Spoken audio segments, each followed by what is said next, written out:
မှာရာဇဝင်မှာရွှေရောင်ချုံလွှမ်းသောနေသွေးများ MYANMAR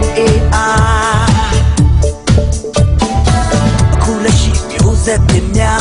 တာဝန်ကိုစီယူဆောင်ထိန်သိမ်းသောအနာဂတ်မှာ MYANMAR သူရဲ့ကောင်းများရဲ့မိမွေးစကားရှင်မစင်သိတာဘူကောင်ဖက်ကပွင့်ဒီရဲ့ဖေရှောင်းမပဲဘူး hey သူရဲ့ကောင်းတော့ထွန်းလုံးမပဲစာဒီတွေစာဒီမှာကဲ hey ရကြဆိုတော့မြမတွေဆွဲမလျှော့နဲ့ hey ပထမဆူလက်အရာယူမယ်တော့အိမ်မကိုတော့တဲ့ပြလို့ MYANMAR မြန်မာတဲ့ hey မြတ်တာညီညွတ်ခြင်းနဲ့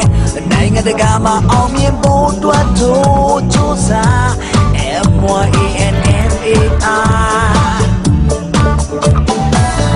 လို့ချစ်စိတ်တဲ့အပြည့်နဲ့မြန်မာကိုဒီကဘာကလေးစားဖို့ပုံမကြိုးစား MYANMAR